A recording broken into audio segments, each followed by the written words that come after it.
CM Shivraj Singh ने कल भोपाल से दूर सीहोर में अपने मंत्रिमंडल के सदस्यों के साथ मीटिंग की और इस औपचारिक कैबिनेट बैठक में अनौपचारिक कैबिनेट मीटिंग में कोरोना की तीसरी लहर, राजस्व, शिक्षा, आत्मनिर्भर एमपी समेत कई मुद्दों पर मंथन हुआ है। बैठक में मंत्रियों से वार्ता के दौरान सीएम शिवराज ने कहा कि संक्रमण रोकने के बाद वैक्सीनेशन में भी एमपी को मॉडल बनाना है। सीएम ने कहा कि प्रदेश में कोरोना नियंत्रण में जन भागीदारी के मॉडल की हर जगह तारीफ हुई है। जनता की मदद से ही हमने कोरोना की दूसरी लहर पर काबू पा लिया है, लेकिन अब इस बात पर ध्यान देना है कि कोरोना की तीसरी लहर न आ पाए और अगर आए भी तो उसका प्रदेश में ज्यादा प्रभाव न हो।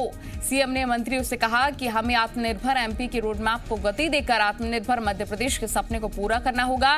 सीएम शिवराज ने कहा कि प्रदेश में 1 महीने में 1 लाख युवाओं को रोजगार के मौके उपलब्ध कराने के लिए कार्य योजना तैयार की जाएगी। बैठक में कई मंत्रियों ने अपने अपने विभाग के साथ ही कोरोना की तीसरी लहर से निपटने को लेकर भी अपने सुझाव साझा किए हैं।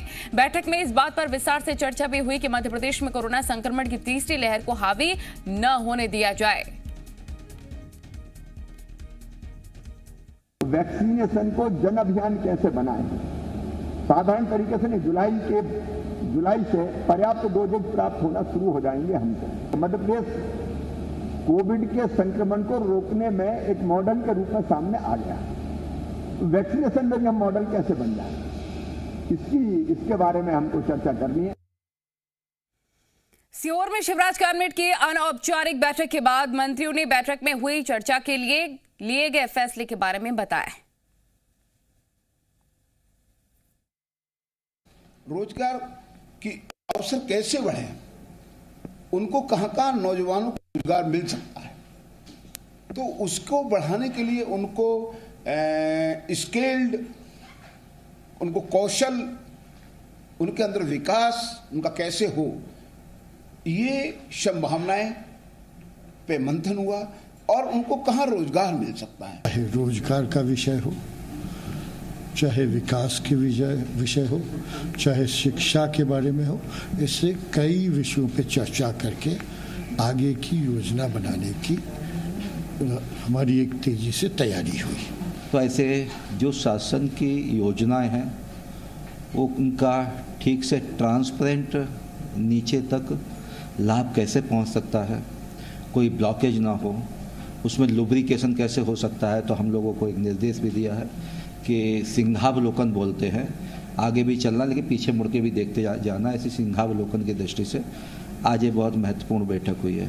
तो वैक्सीन लोग लगवा तो रहे हैं, लेकिन वैक्सीन की लगवाने की उनका उत्साह अधिक हो, इसके लिए 1, 2, 3 जुलाई को महा वैक्सीन टीकाकरण अभियान चलाया जाएगा।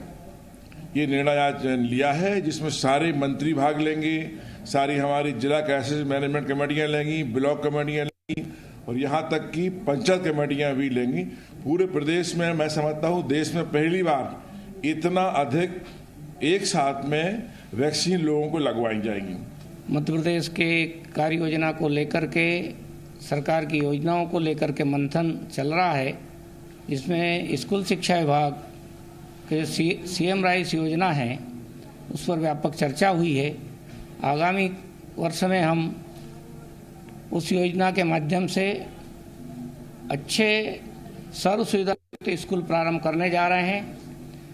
प्रथम वर्ष में हम 350 स्कूलों का चयन कर रहे हैं, जिसमें ट्राइबल और सामान्य वर्ग के और सभी क्षेत्र के विद्यालय सम्मिलित होने वाले हैं। कोरोना के अंदर युवा शक्ति का उपयोग होना चाहिए, इसलिए युवा शक्ति कोरोना से मुक्ति इस अभियान में भी हम माननीय मुख्यमंत्री की भावना अनुसार युवा शक्ति का उपयोग करने वाले हैं, जिसके माध्यम से मरीजों की एक ट्रेनिंग, फर्स्ट एड की ट्रेनिंग या कोरोना से बचाव के साधन और समाज की जागरूकता, इस विषय पे हम एक बड़ा अभियान हाथ में ले रहे हैं। हमारे पास लगभग 20 लाख विद्यार्थी और प्राध्यापक गण हैं, जिनके माध्यम से हम पूरे प्रदेश में एक माहौल बनाएंगे, जिसके माध्यम से कोरोना की तीसरी लहर में भी प्रभावी रूप से युवा शक्ति एक अपनी भूमिका अदा करेगी।